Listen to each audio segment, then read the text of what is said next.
Okay, Zablon Ogolla is my name. I'm the founder of Plogging Kenya. So Plogging Kenya, we organize for outdoor Hi events, everyone, this jogging, is walking, Sustainability hiking, Connect on cycling, Icon as we Radio, your collect number waste. one We entertainment use plug. I'm your host, this, Wanjera Maganjo, yes, and we are yes, here at the Circular yes. Innovation. Yeah, so we established in the year Yeah. 2019. We've been, it's a registered NGO in Kenya, operating in six different sub-counties, Nairobi being one of them, Mombasa, Nakuru, Eldoret, and Kisumu.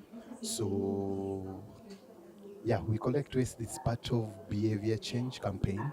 So we want to change the attitude of people because as much as there's innovation, there is need to change the mindset, and that's the plug which is lacking, and that's where we come in. Oh wow! So you cycle and jog as you Yes, collect. as you collect waste. That is amazing. So how do you get incentives for that? Oh, I don't think we do have incentives per se. So you're doing it. We do it as an NGO, definitely. We are a non-profit making entity, but we've happened to partnered with local companies and organizations. So during the events, we plug on that, so we can do a pre-event for creating awareness on issues of waste. So after doing the collection, we kind of partner with the county government and the recyclers, whom we do the segregation, we doing the weighing, then we give recyclers what can be recycled, and what can't be recycled, we give it to the county government. Yeah. Wow. I mean, how's that coming along considering consumer behavior needs to be radicalized? Yes, yes, it's very hard. Actually, when we started in 2019, so many people didn't really understand the concept, and it was very hard. It's been very hard to push for the concept, but it's also promising because a number of young people quickly resonates with this concept because it touches on physical fitness and also environmental conservation. So that comes in handy for us. And I think the lacking bit, being we are a non-profit making entity, is the financial bit because we started a school waste program where we wanted to involve the schools coming up with a plugging club where during their off time they can do the walk and collect waste. They can do the weighing, they can do the segregation, and put that data on a daily basis or on a monthly basis or whichever, or a quarterly basis. So we are bringing the school waste program that we'd already done a pilot at St. George's Primary School. Here in But town? yeah, in Nairobi. Oh Yeah, wow. we did one, yeah, at St. George's. So we're thinking of if you can marshal enough resources, then we'll be in a position to upscale into a number of institutions.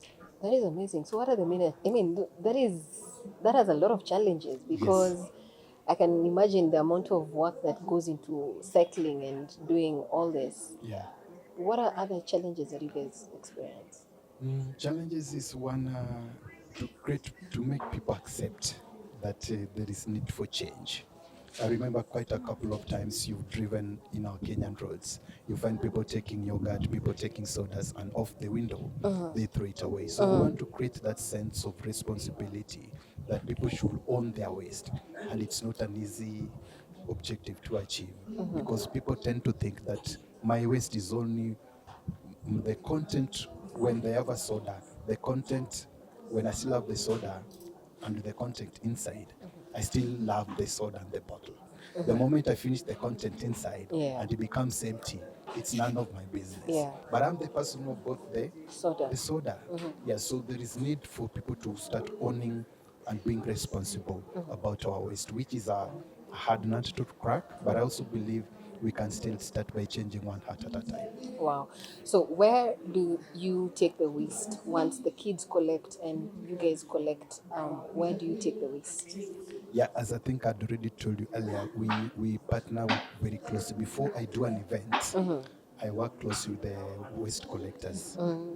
And now the most important people to easily work with are the county government who already have, Yeah.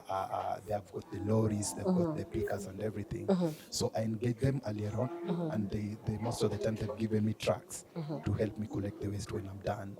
Then I also bring on Is it board. already segregated or is No, it? at this moment they're not. It's not yet segregated. So we do the segregation when we finally finish the event, so that we know what can be taken to the dump site and what can be recycled. So for the plastics, it's been easier because already we have recyclers, so they usually come for the plastic bottles or the recyclables. Yeah. Wow. So would it indeed be easier to make your work easier to have different dustbins where even as you're collecting, everybody knows this is plastic, this is other organic waste, this is hazardous waste. Okay, hope you know hazardous. Yeah. But isn't that easier as opposed to having it collected at once? Or is it this model that you're using for now? The greatest challenge is that when you are doing, for instance, the first event we did for Plogging Kenya, we did it at Ngong Hills. When we did the walk from Ngong Hills Gate to the where the meteorological equipments are based, I think far distance, we realized that 99% of what collected was plastics. 99%, and they are thrown all over. So we after the event we had to do the segregation, but less than less than 1% was paper. Yeah, so as much as we might do the segregation, which is it's the in-talk, the segregation at source, but what that happens in a well-organized estates, it's quite easier. But in an open fora, like in an open spaces, like our green spaces, it's a little difficult. Yeah, to do the segregation at that point. Oh, wow. Yeah. So how can one plug in for your events? We are very flexible. We are very flexible because we're still looking for like-minded people who can buy our idea, because not everybody really understand what us guys are doing. So if at all anybody can like the concept of what you're doing, we are more than ready to support them. We'll plan everything, bring them on board, and they join the team. Yeah. All right. So let's say I have an event. Yes. You come in. Yes. You do the way you do the cycling and the picking. Yes. So it all depends. Remember, there's walk, so we can decide to do a walk. Remember, there's cycling. So if at all we have cyclists for your event, then we plug in we bring in the plugging aspects. If at all we have got people who just want to jog, then we can also bring in the plugging aspect. Oh wow! Yeah. So what if you go for a walk and you don't find any litter? It's very rare. I can tell you that This is it's Kenya. hard. This is Kenya. I'm telling you for free, it's everywhere. Yeah? It's actually you'll be overwhelmed. You'll be overwhelmed with the number of waste you'll find along the way. So coming into today's event, what Yes. drove you to come to the event? I've been working with Kepro quite closely since we started blogging, and any event they usually have, I try my best to come and just meet new partners and also share and interact and tell them what we do. And I'm also happy that at least I found somebody from Tia Fund who really loves our concept, and he says he's going to pitch what us guys are doing to his board members. And I'm looking forward for good news after this conference, so it's been good. Yeah. All right, so we're talking about sustainable packaging for the future. Yeah. And you guys are going around picking up all this waste. Yes. What do you call to action to either the producers and manufacturers when it comes to the aspect of sustainability? There is need for responsibility among the producers. Actually, I've done a number of blogging events, and I usually take a photo of each and every packaging material I find in the environment. And I have a number of photos to that regard.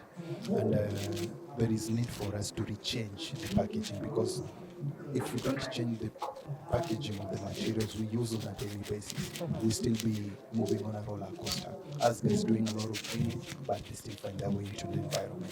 So there's need for innovation within our producing industries and industry players to see what innovation measures can they bring on board so that their packaging become more sustainable.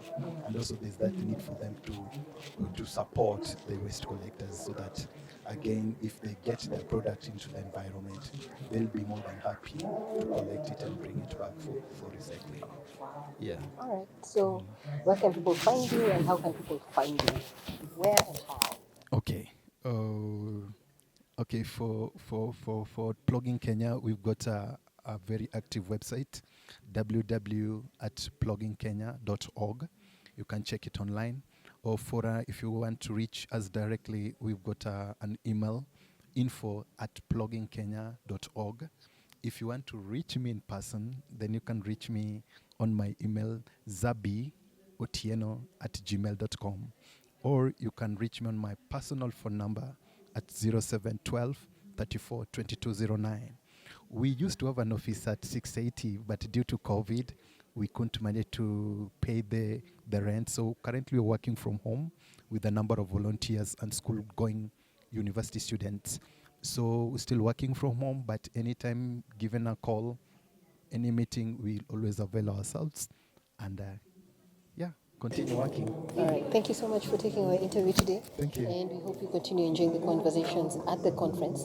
Thank you for making your time. Thank you so much for your time. Really appreciate it. So this is Sustainability Connect on Icon Radio, your number one entertainment plug. Remember, every Wednesday is Green Wednesday, but today is Tuesday. Oh, that was a good